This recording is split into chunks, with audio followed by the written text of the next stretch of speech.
स्वामी विवेक भारती विवेकानंद शक्ति पीठ उत्तर भारत कन्याकुमारी से स्कूल की सबल प्रबंधियों से भारत देश के ये प्रार्थना करूंगा कि भारत देश जिन विद्यालयों में पलता है उन बच्चों के कमरों में एक एक एग्जॉस्ट फैन लगवाया जाए और उन बच्चों की संख्या 50 की जगह 35 की जाए ताकि बच्चे पूरी ऑक्सीजन ले सकें और स्वस्थ रह सकें। विद्यालय में एग्जॉस्ट फैन होने से हमें दो लाभ मिलेंगे। एक तो बच्चों को पूर्ण रूप से ऑक्सीजन मिलेगी और उनसे संक्रमण से होने वाली बीमारियों से बच्चों को लाभ मिलेगा और उनको जीवनदायिनी शक्ति प्राप्त होगी।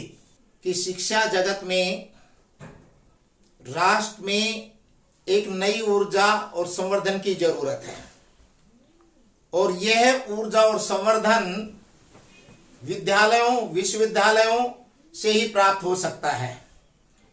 हमारा देश विश्व में भारतीय संस्कृति सिरमौर रही है और हमने आपदाओं के अंदर संसार में उस शांति के संदेश को दिया है जो विश्व को जिसकी जरूरत पड़ती है।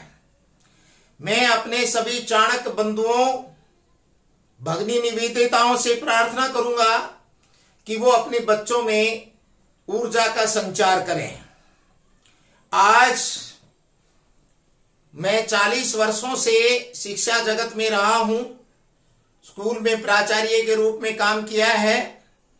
मुझे अपने जीवन में सबसे बड़ा दुख महसूस हुआ, लेकिन सरकारी विद्यालयों में कुछ सीमाएं होती हैं। आज मैं उन सीमाओं को तोड़कर अपने हृदय से खुलकर बात कर रहा हूं कि बच्चों का क्लास में जो रेशो है वो 35 से अधिक नहीं होना चाहिए।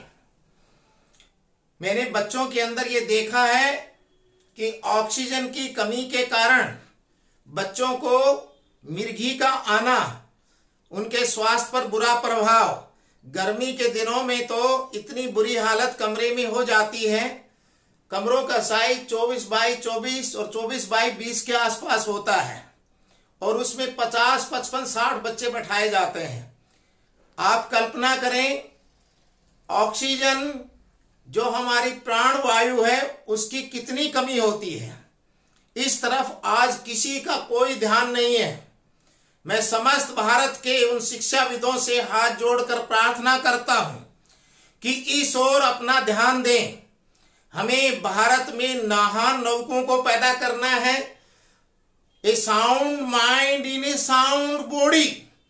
एक अच्छा शरीर होगा, उसका मस्तिष्क भी अच्छा होगा।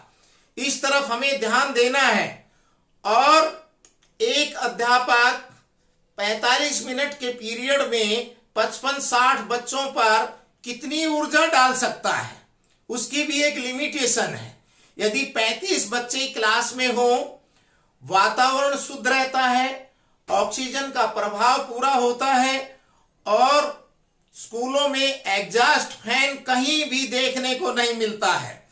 मैंने प्राइवेट पब्लिक स्कूलों में भी देखा है, किसी एक आध विद्यालय को छोड़कर मुझे एग्जॉस्ट फैन नहीं मिला। मैं अधिकारियों से, सेक्रेटरी से, सीएम से ये प्रार्थना करना चाहूंगा कि इस देश को यदि ऊर्जा देना चाह तो इस देश को महान बनाने की तुम्हारे अंदर सामर्थ्य है तो पहले शिक्षा जगत की ओर ध्यान दें। भारत के नए उन बच्चों को प्रेरित करें, उन बच्चों के अंदर एक नई शक्ति का संचार करें और ये संचार तभी होगा जब उनके बच्चों के हम स्वास्थ्य का ध्यान रखेंगे। आइए हम इस ओर बढ़ें और 2021 से 30 में हम विश्व के अंदर इस डिकेड में हम एक नए भारत का निर्माण करके विश्व के सामने प्रतिष्ठित हों।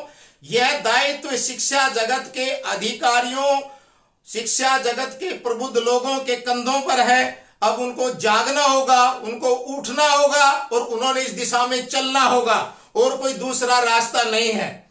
सिंहनाद की शक्ति करनी होगी, इस देश को अपनी विभूतियों को पैदा करना होगा और उन्हें आपको उठाना होगा। आइए हम इस ओर बढ़े। जय हिंद, जय भारत।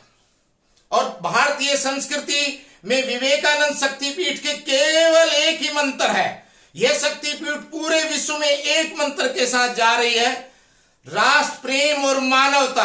यही इसका मजहब है, यही इसका धर्म है, इसके सिवा और कोई चीज नहीं है। पूरे विश्व में मानवता और राष्ट्र प्रेम का संदेश विवेकानंद शक्तिपीठ विश्व को देने जा रही है। और मैं आपसे आग्रह करता हूं कि आप इस मिशन में और आगे बच्चों के अंदर उत्साहित करके आगे बढ़ाएं। जय हिंद, जय भारत।